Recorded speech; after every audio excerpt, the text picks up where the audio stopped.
réciprocité depuis quelques semaines.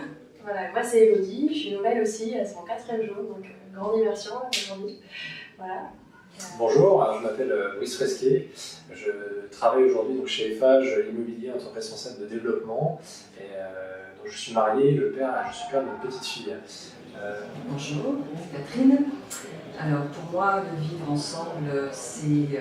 Quand ça se fait naturellement, qu'on arrive à avoir une discussion assez simple, intéressante, et puis qu'on ne se pose pas de questions, on peut se poser, boire un café, à une même table. Pour moi, c'est ça le vivre ensemble. C'est assez simple, c'est tout simplement se sentir libre de parler à son voisin, parler à quelqu'un dans la rue, sans qu'il y ait de barrières sociales, culturelles, juste sentir libre dans sa société.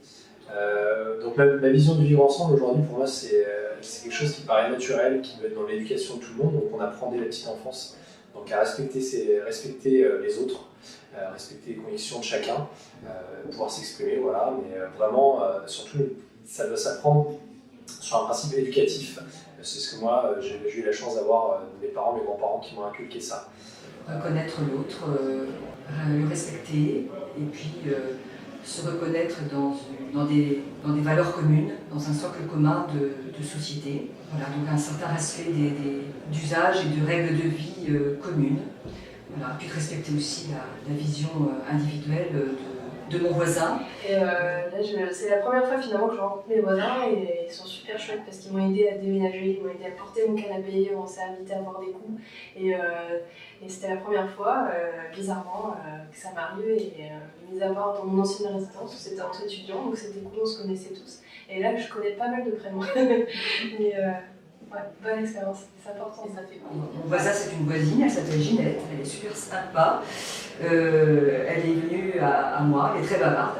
Moi, je le suis moins, mais on a fait connaissance et on arrive à trouver cette distance qui va bien entre nous. C'est-à-dire à la fois la reconnaissance, une certaine solidarité, mais aussi une certaine liberté qu'on a envie de garder l'une et l'autre. Voilà, donc pour moi, il n'y a pas de voisin parfait, mais ma voisine, c'est Ginette, elle est là. Et on se reconnaît, on s'aime bien, mais on se laisse vivre chacune. Voilà. Alors, moi, j'ai la chance de bien m'entendre avec tout le monde dans la copropriété.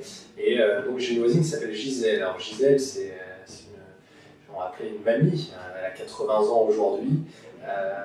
Et donc, c'est un petit peu la doyenne de notre copropriété. Et c'est une dame qui a aussi des problèmes physiques, parce qu'elle est bipolaire.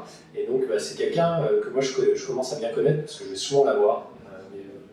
Tout simplement pour des problèmes éducatifs. Avec mes parents m'ont toujours dit qu'il fallait aller voir les autres quand ils avaient des soucis. Et des petites anecdotes, c'est que dernièrement, pendant la canicule, je lui ai remonté des packs d'eau. Donc je me suis fait les muscles en plus. Donc, en plus, j'ai fait une bonne action. Et puis voilà, puis ça nous permet de bien vivre ensemble, de se croiser. Quand j'ai eu ma fille, c'est la première à m'apporter un cadeau. Donc c'est toujours très agréable de bien vivre avec les autres.